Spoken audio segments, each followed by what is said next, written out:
Alright. Very good. Magandang umaga. Good morning. Sabihin nyo nga po, good morning. Good morning. Naririnig niyo po ba ako sa likuran? Amen? Malinaw po?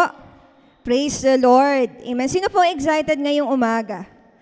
You say, I'm ready. Sabihin nyo nga, I'm ready.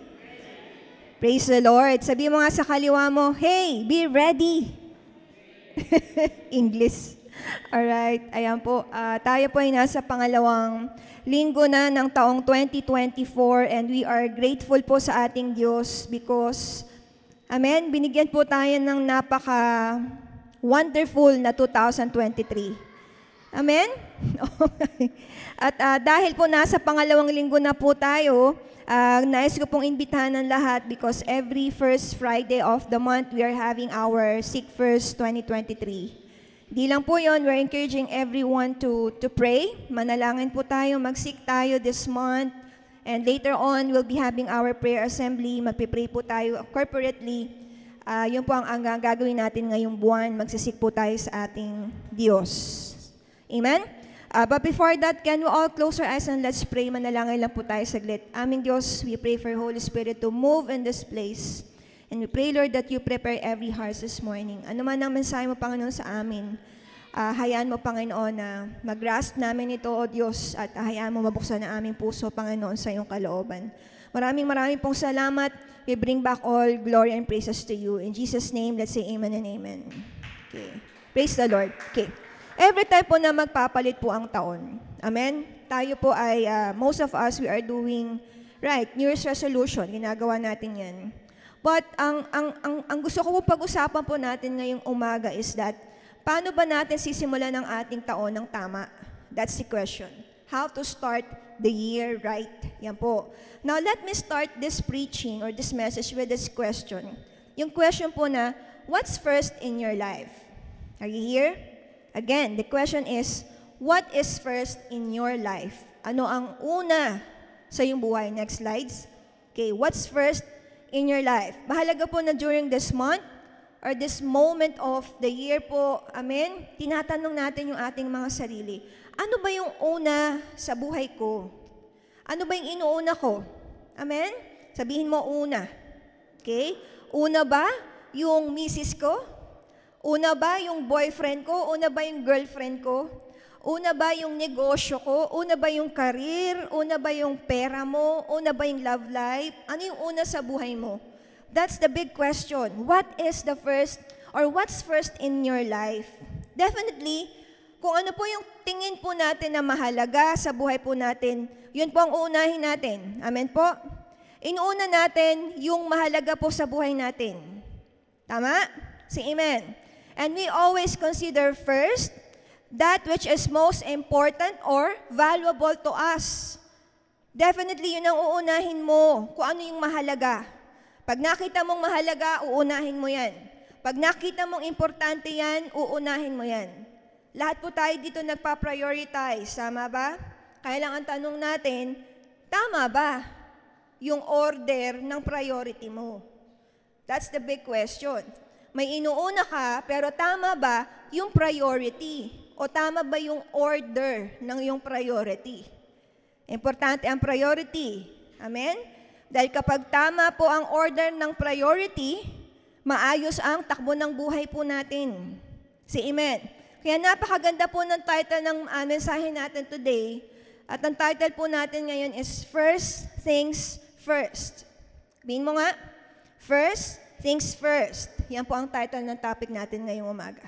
Now, bigyan po natin ng kahulugan yung salitang first things first. Next slide. Okay? Now, our Lord Jesus Christ, ang ating po Panginoong Jesus po, ay nagbigay ng incredible challenge. Okay? Sabihin niyo challenge.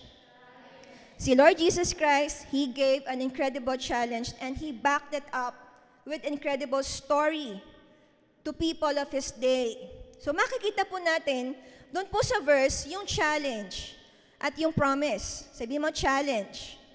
Sabihin mo promise. Okay? Makikita po natin yon in Matthew 6 verse 33. Okay? And this is our main text this morning.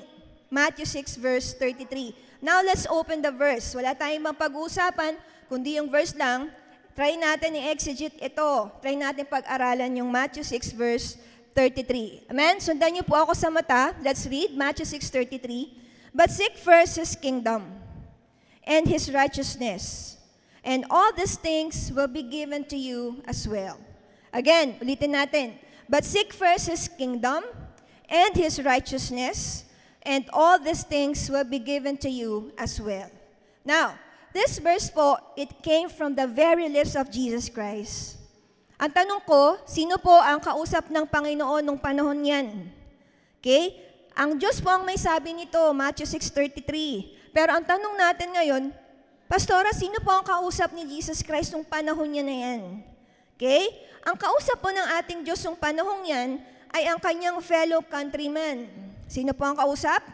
Fellow countrymen po niya. Meaning, He is talking to the Jews. Ang kausap po niya, mga Hudyo. And this was about 1st century of ancient Judah. 1st century ng ancient Judah. Okay? Bakit po mahalagang maintindihan natin kung sino yung kausap? Because during that time, tingnan natin, ito yung sinasabi ng Panginoon doon sa countrymen niya, pero tingnan natin, ano ang kondisyon ng mga taong kausap niya ngayon. Okay? Now, during that time, what's their condition? Now, let's know anong condition ng mga taong pinagsabihan niya nito. Number 1, they were slave people. Sabihin niya slave. Okay. Now, during that time, nung sinasabi ng Panginoon, ang tao po ng panahon yan na kinakausap niya ay slave po for a long time. Bukod doon, they are occupied by Roman Empire. Next slide. Sinasakop po sila ng mga Romano that time. And they were all prostrated. They were all angry. Ang sinasabi ng Diyos, seek first His kingdom and His righteousness, and all these things will be added unto you. Pero nung panahong yon, slave po sila, they were occupied by Roman Empire, at nung panahong yon, prostrated po sila, hindi sila masaya sa buhay, galit sila sa buhay, they were scared and helpless, takot sila sa kung anong kahinatnan po ng kanilang future, and they were in poverty. Hirap sila. At hindi po nila alam kung paano nila pakakainin ng kanilang pamilya that time. They were losing their homes, they were losing their properties because what? The government, what? Corrupt eh. They were overtaxed by the corrupt government. Ganun po ang nangyayari sa kanila that time. So sa panahong yan, sinasabi ng Panginoon yung Matthew 6:33, sabi siguro nung tao, baliw ka ba? Hindi mo alam ang sinasabi mo. Remember, these people that we are talking about was people of 2,000 years ago. Amen? Not of today. Pero pag tinignan po natin yung sitwasyon ng 1st century of ancient Judah, parang it sounds familiar, na para bang tayo yon. Amen? Yung ancient, pero para po nagpapasrak po sa panahon natin ngayon, kasi marami po sa atin ngayon, pwedeng iba po sa atin, hindi na po nakakabayad po ng amortization ng bahay. At pwedeng iba po sa atin ngayon, ang daming utang, amen, na forfeit na po yung property, at mamaaring iba po sa atin, bukas walang pambayad ng Meralco. Amen? Yung iba maaaring walang trabaho, hindi sigurado sa future. Now, I guess we are all familiar with these ancient people that we are talking about. We are familiar with their experiences. In the Sermon of the Mount, yung Matthew 6:33, anong sinasabi ng Panginoon?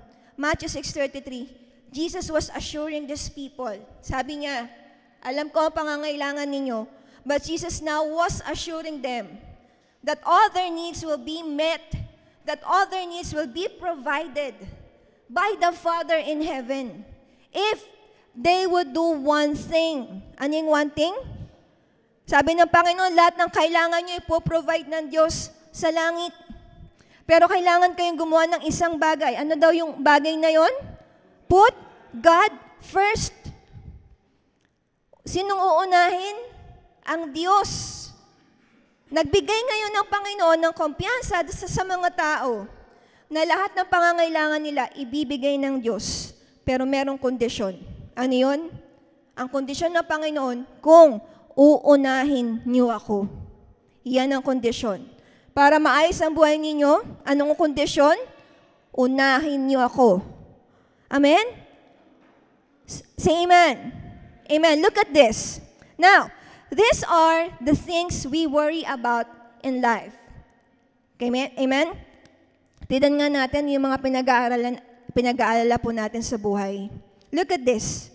These are the things we worry in life, F's in life. Una, sino po nag-aalala sa finances? Amen? Problema po ng lahat ito. Amen? Amen? Food. Problema po ng lahat ito. Mahal na po ang bilihin ngayon. Punta ka ng Pure Gold, 1,000 mo, wala kang dala. 500 pa, wala din.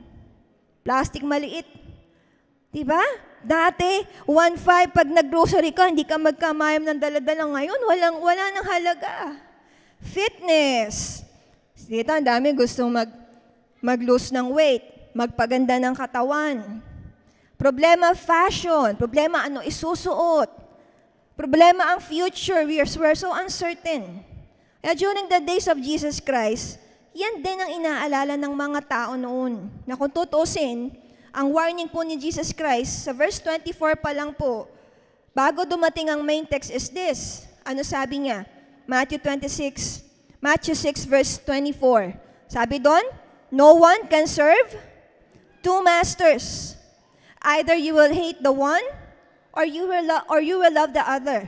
Or you will be devoted to the one and despise the other. Ano sabi ng Diyos? You cannot serve both God and money. Hindi tayo pwedeng mag-serve sa dalawang Diyos eh. Hindi pwedeng dalawa. Ang sabi ng Panginoon, kailangan mo lang mamili. Pipili ka kung alin ang mas mahalaga at pipili ka kung anong pahahalagan mo. Pag nakapili ka na, doon ka na magde-devote ng oras. Doon ka magde-devote ng lakas puso mo. Doon ka mamumuhunan. Mamimili ka, pera o Diyos. Ganon ang siste. Matthew 6:25-28, ito po sabi ng Panginoon, therefore, I tell you, you do not worry about your life, what you will eat or drink, or about your body, what you will wear. Is not life more than food, and the body more than clothes? Nakuha niyo po? Look at the birds, sabi ng Panginoon. Look at the birds of the air. They do not sow or reap or store away in barns. Nakakita na kayo ng ibon na nagtatrabaho? 8 oras? Ha? Nakita na kayo ng ibon, nagta-time in? Diba? Employed? Wala. Look at the birds of the air. They do not sow, reap, or store away in barns. And yet, sabi ng Panginoon, and yet your heavenly Father feeds them. Are you there? Are you not much more valuable than they? Hindi ba kayo mas importante sa mga ibon? Can any one of you, by worrying, sabi ng Panginoon, yung bang pag-aalala ninyo can add a single hour to your life? You get that? Makakapagdagdag ba ng 1 oras sa buhay mo ang pag-aalala?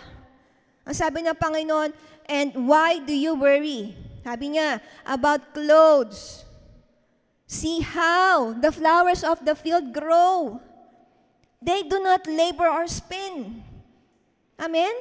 Yung ang ibon pinapakain Yung mga flowers nga Ang ganda ng mga itsura nila. You see? Alam po ng Panginoong Jesus what they are worrying about in life.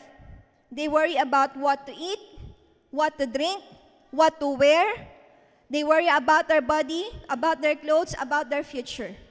Masabi ni Lord, here is the formula. Are you here? Ano ang formula ngayon? Ang formula is, first things first. Unahin ang dapat mauna. Una dapat ang una. That's the formula. The formula was summarized in our text, Matthew 6:33. Amen? Say amen. Now, what is the meaning of first things first? Dalian natin. Biglang ko kayong 3. Ilan? 3.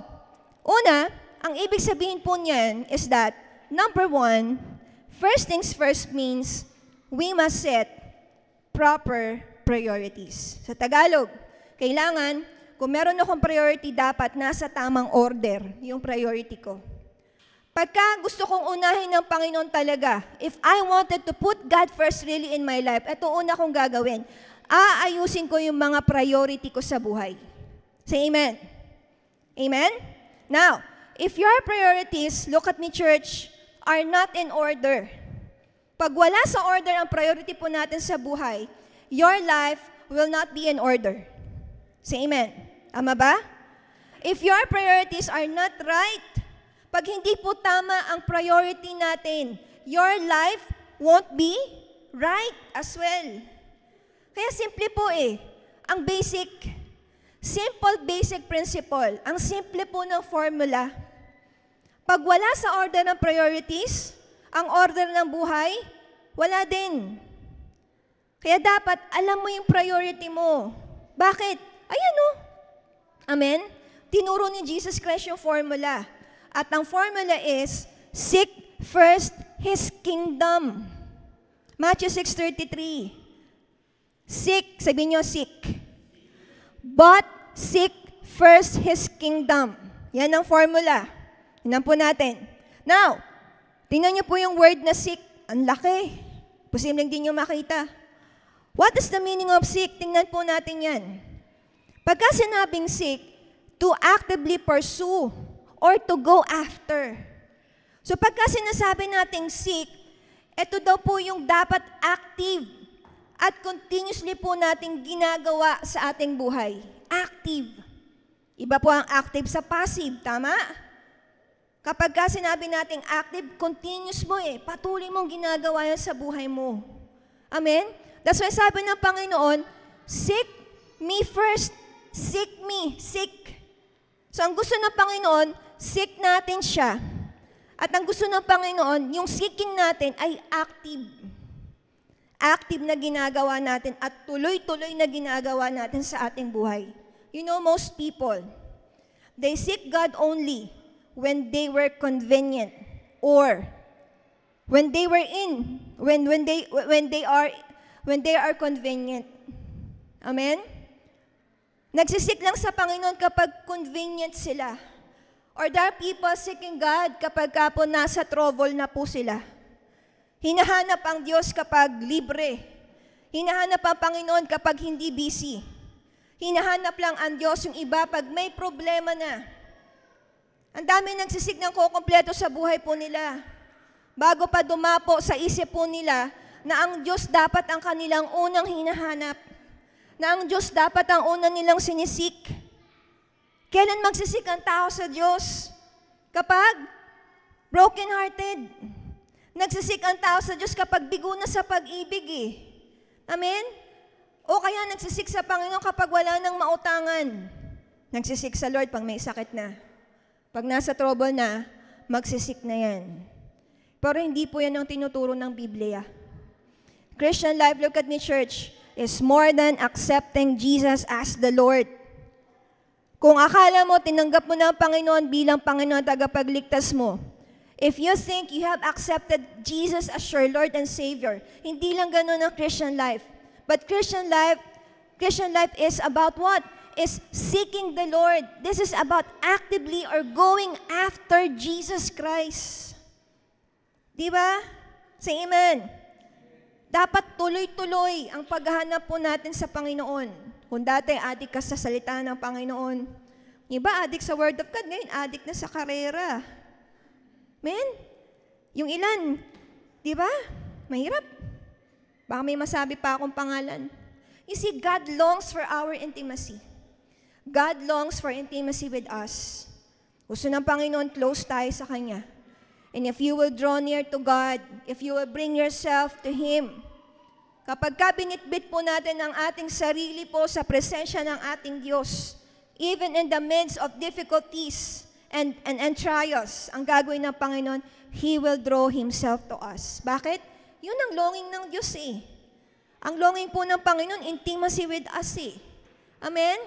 You know, yung word po na seek, labas nga natin, yung seek po, by Hebraism, specifically, ang ibig pong sabihin niyan po sa Greek word ay seteo. Sabihin nyo nga seteo. Seteo. Yan, seteo.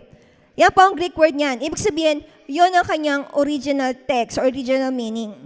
Now, pagka sinabing seteo, by Hebraism, dun sa verse Matthew 6:33, but seek first. Yung word na seek, seteo. Nagigets? Nagigets ako. Now, by Hebraism, ang ibig sabihin nun, to worship. Yun ang ibig sabihin. By Hebraism, ang ibig sabihin nun, to desire. Ano ibig sabihin ng seteo?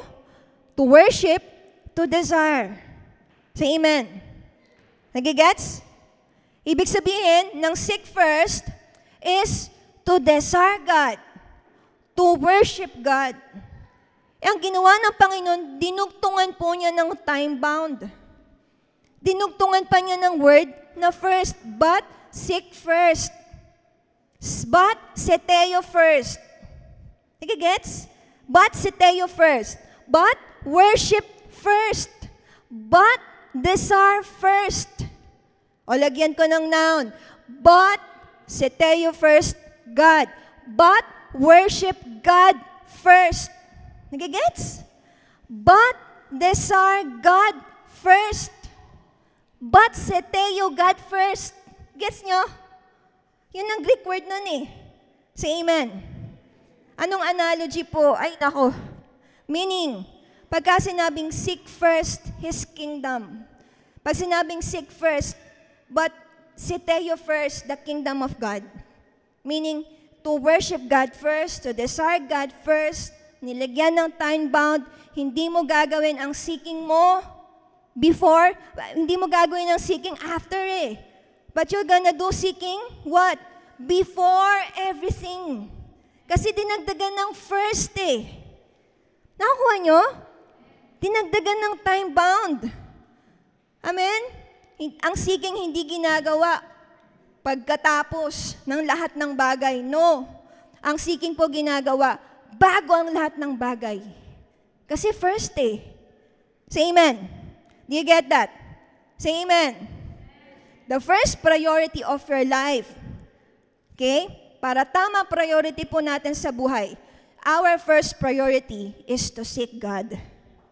Yan ang tamang priority. Kung meron kang priority sa buhay ngayon, God, family, friends, whatever. Hindi ko alam kung anong priority mo. Kung meron kang negosyo, God, family, business, friends. Ko alam. Pero wag niyo pong gagawin na hinuli po niyo ang Panginoon sa priority o sa order. Never po natin gagawin yun. Say amen. Say amen. Bakit? Dami oh. Pag broken-hearted, parang daguho na yung mundo eh. Kasi number 1 yung boyfriend sa buhay eh. Tama? Oh, ginawang number 1 ng negosyo sa buhay. Ginawang buhay yung negosyo. Nung nawalan ng negosyo, nawalan na rin ang buhay. Bakit? Maling order. Maling priority. Unahin natin ng Diyos. Sunod natin ibang bagay pa. Sunod mo yung mga mahal mo sa buhay. Huwag mo ihuli ang pamilya mo, ha? God, then your family. Pag ganun ang priority, kahit mawala pa ang lahat, basta si God nasa taas, parang wala nangyari. Say amen. Amen? The first priority of your life is to seek God.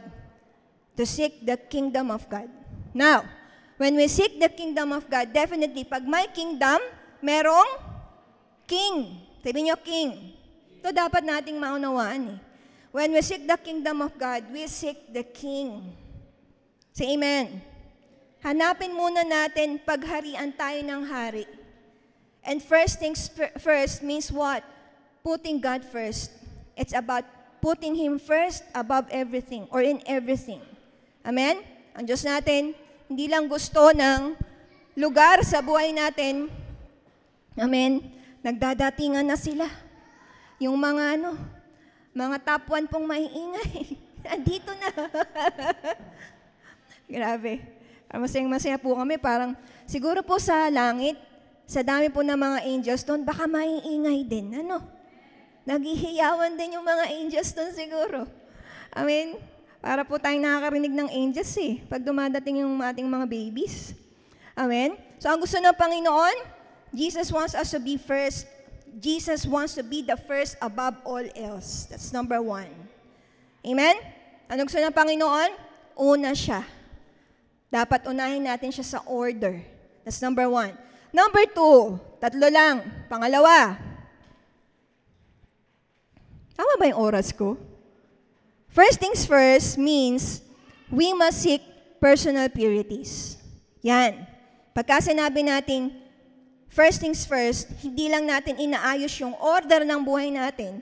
Pero pag sinabi natin first things first, unahin natin dapat ang una. Unahin po natin linisin yung ating mga buhay. Amen? Hindi lang pala dapat kingdom ng Panginoon ang sinisik po natin. Ang inuuna natin, ang sinesiteo natin. Okay? Ang dinidesire natin. Pero kasama po dyan, yung righteousness. Ano sabi dun sa verse? But seek first His kingdom and His righteousness. So, hindi mo lang sinesiteo yung kingdom, you also siteo righteousness. Ano ibig sabihin ng siteo? To worship God or to desire God. So, dinidesire din natin yun. Anong ibig sabihin yan? Righteousness means acting in accord with divine or moral law. Morally upright or justifiable. Pag sinabi mong righteous, yung inaakto po natin, yung umaakto po tayo according sa batas ng Diyos at sa batas ng tao. Okay? Doon po sa verse, let's see, no? Ang Greek po ng righteousness is dikaiosonai. Sabihin nyo nga, dikaiosonai. Dikaiosonai. Righteousness eh. Dikaiosonai. Dikaiosonai. Sabihin nyo nga, dikaiosonai. Yan. Yan ang ibig sabihin ng righteousness dun sa Matthew 6:33. That's the Greek word of that. Meaning, pagka sinabing dikaiosonai, it's the equity of character or act, specifically Christian's justification. Ano ba yun? Ito daw po yung value ng character o aksyon sa mata ng Diyos. So, hindi lang po hinahanap natin yung kingdom ng Panginoon, pero dapat hinahanap din po natin yung ugali o yung karakter ng Diyos sa atin. Now, our ultimate goal, look at me, in life is to be Christ-like. Tama? Yun ang ultimate goal ng buhay eh. Maging kamukha po tayo ni Kristo. The kingdom of God is to be inwardly experienced. Amen? Next slide. It is also to be outwardly expressed.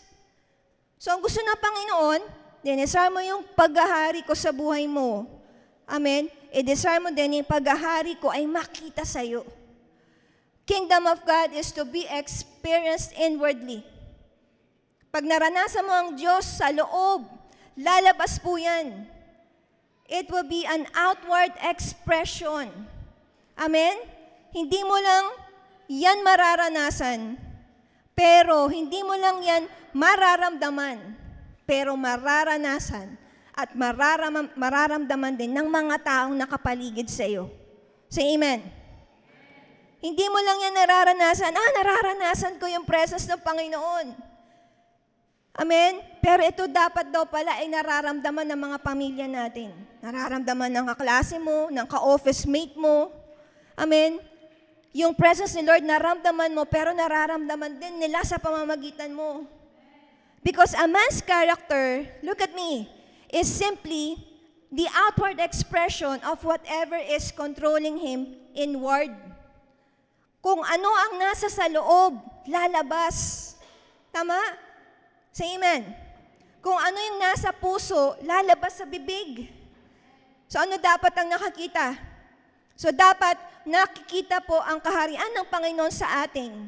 Nakikita sa isip, sa salita, at sa gawa. Kaya sabi nga po ng mga atheist, di ka magtataka, ba't ganyan po ang katwiran nila eh?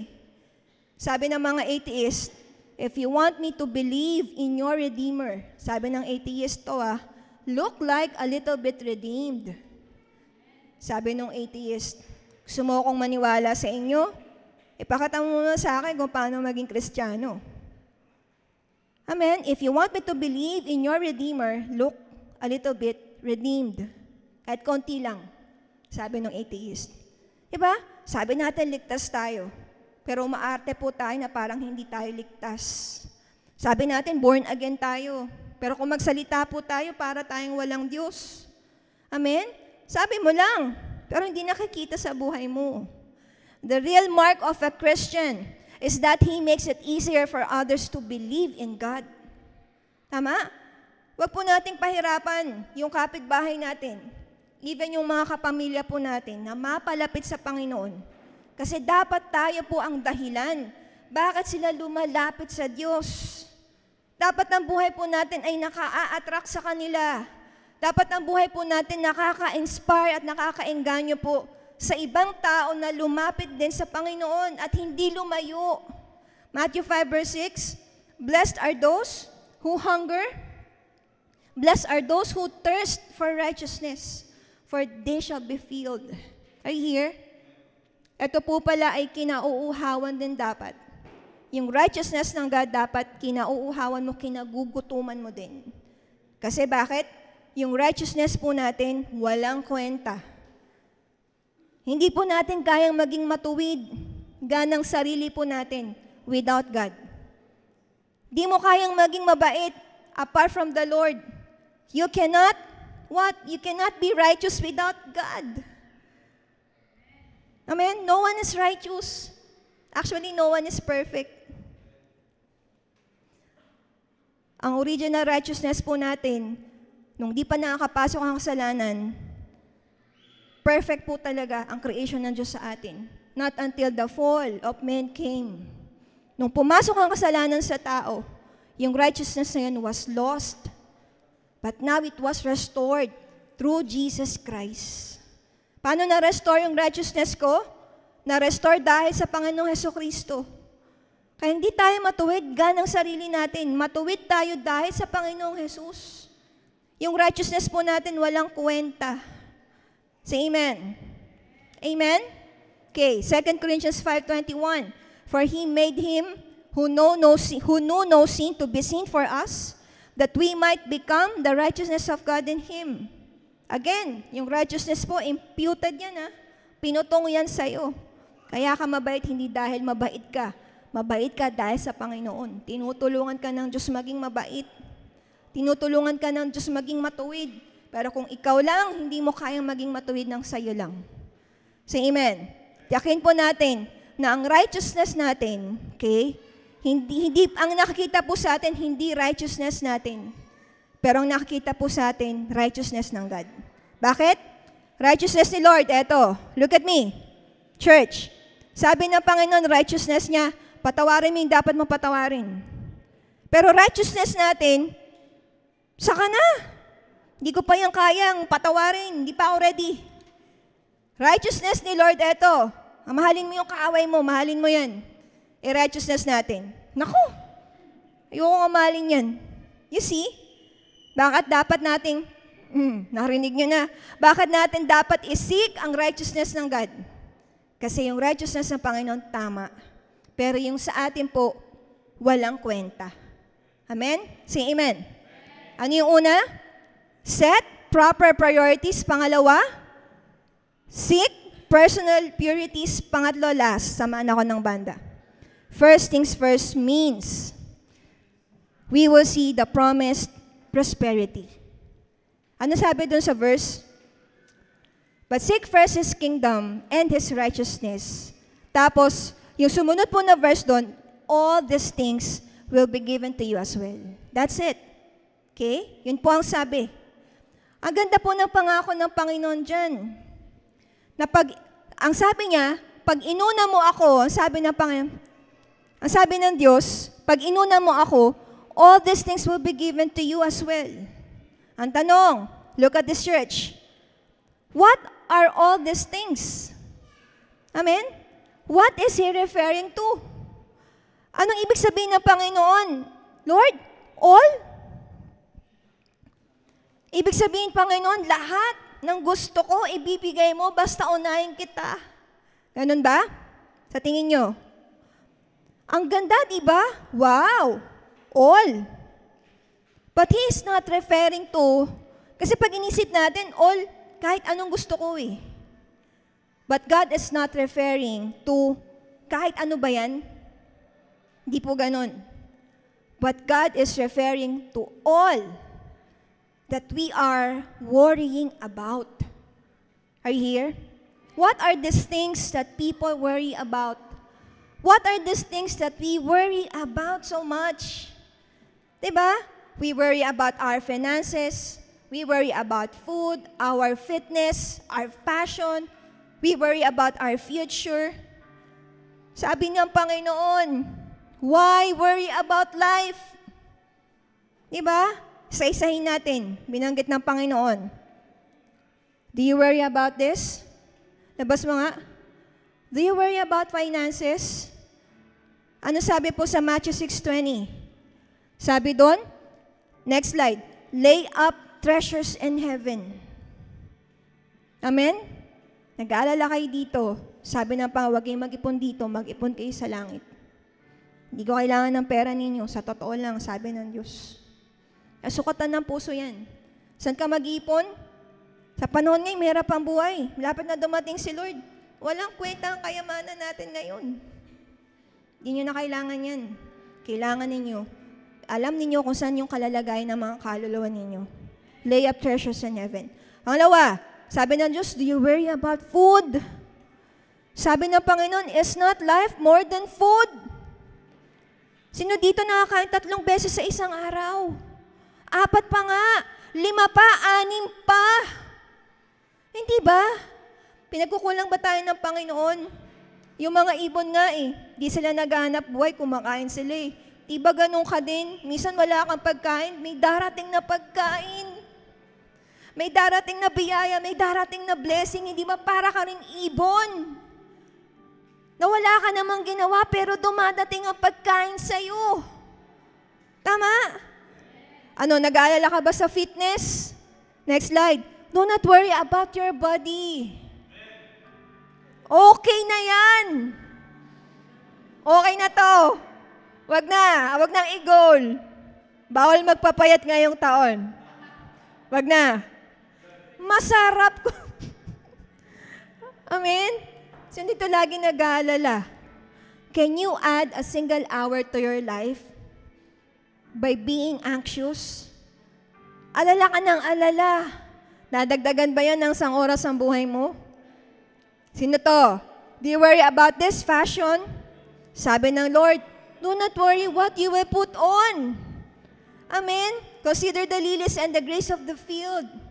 Wala nga nilalagay yung mga yun magaganda pa rin Pag nasa Panginoon ka, maganda ka at pogi ka. Doesn't matter kung anong suot. Amen? Future. Do not worry about tomorrow. For tomorrow will worry about itself. Ganda nun? Hayaan mo mag-alala yung bukas sa'yo. Bahala ka sa buhay mo. Ganon. Ikaw na mag-alala. Basta mabuhay tayo para ngayon. Hayaan natin mag-alala yung bukas sa sarili niya. Amen? Say amen. Alam ng Panginoon yung mga pinag-aalala po natin sa buhay. Alam ng Diyos, ang dami nating pinag-aalala, kaya hindi natin siya mauna. Pero ang dahilan, look at me, kung ang dahilan, pagkain, kalusugan, pangangatawan, pananamit, itsura, future, alam ng Panginoon yan. Alam ng Diyos, hindi natin siya kayang unahin kasi inaalala natin ang napakaraming bagay na yan. At look at this. Next slide. You don't need everything you want. Tama? Gusto ko nito, Lord. Pero sabi ng Lord, hindi mo yung kailangan. Gusto ko ng iPhone, Lord. Ang mahal nun, hindi mo kailangan yun, Wari, ano ka ba? Gusto ko nun, Lord, gusto ko niyan. Sabi ng God, di mo kailangan yan. God doesn't give us everything we want. That's the reality. Ang reality, hindi lahat ng gusto natin, binibigay ng Diyos sa atin. Tama? Humingi na din ng matangkad, maputi. Diba? Pero binigyan siya. Cute. Drummer. Mayaman, may tato. Oh, saan ka pa? Diba? Oh, saan ka pa? Lugi ka pa doon, Nadine? Hindi tayo lugi doon. Panalo. Amen? Ano ginagawa ng Diyos? God always give us what we need. Hindi binibigay ng Diyos yung kailangan mo. Ang binibigay niya kung ano yung, hindi binibigay yung gusto mo, ang binibigay niya yung kailangan mo. Binibigay ni Lord, hindi yung gusto mo, ang binibigay ng Diyos, yung kalooban niya. Alam ng Panginoon na kung ibibigay niya yung gusto mo, mas lalong hindi mo siya uunahin. Say amen. Say amen. You see? God knows exactly what we need. Alam ng Diyos, you need all of it. Alam ni Lord, ang kailangan natin, exactly kung ano. Alam ni Lord, ang dami nating inaalala. Say amen. Pero nilatag ng Diyos yung formula, mga kapatid. But seek first His kingdom. Babalik ako sa verse, Matthew 6:33. Seek first His kingdom and His righteousness, and all these things will be added to you as well. What's the formula? Put God first. Anong formula? Put God first. Takam na takam tayo, all these things. Pero may kondisyon. Okay? Ang kondisyon, unahin mo ang Diyos. Amen? Say amen. Before po, I had only one dream. I had only one plans in life. At ang magpastor po ay hindi po plano sa aking buhay. Pero nung tinawag po ako ng Panginoon sa pagpapastor, noong una hindi ko po talaga ma-embrace. And most of the time, gusto kong takasan ang calling ng Panginoon. But God talked to me right there and then. Ang tanong po sa akin ng Diyos, Wari, what is this one thing? Wala ka ngayon, na kapag napunta sa'yo, alam mo magiging masaya ka. He said further, sabi ko, Lord, syempre alam mo, Lord, kung ano yung magpapasaya sa akin, di ba? Sabi ng God sa akin, sige, kung mapupunta sa'yo yan, one thing mo, yung gusto mo mapupunta sa'yo, are you sure you're going to be happy? Sabi ko, Lord, I'm not sure if I'm going to be happy. Sabi ng God, can you just trust me? He gave me Matthew 6:33. Seek me first, and all these things will be added unto you.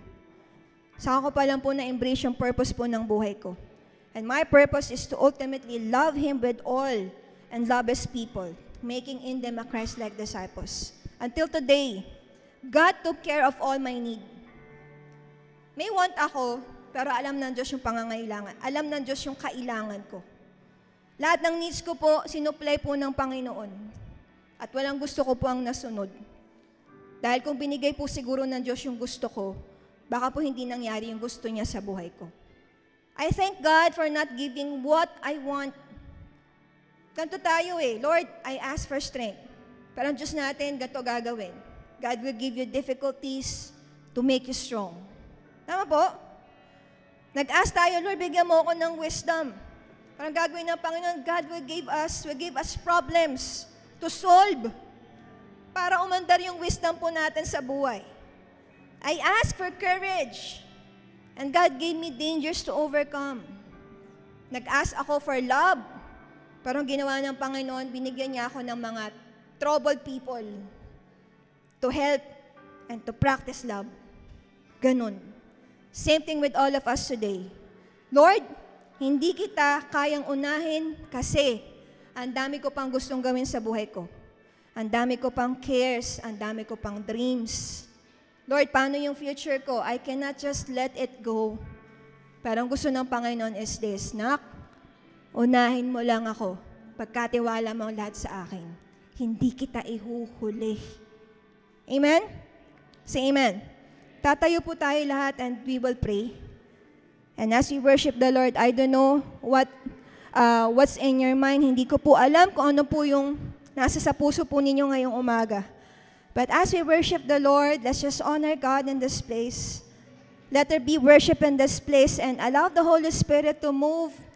Allow the anointing of God to move in this place. Hallelujah.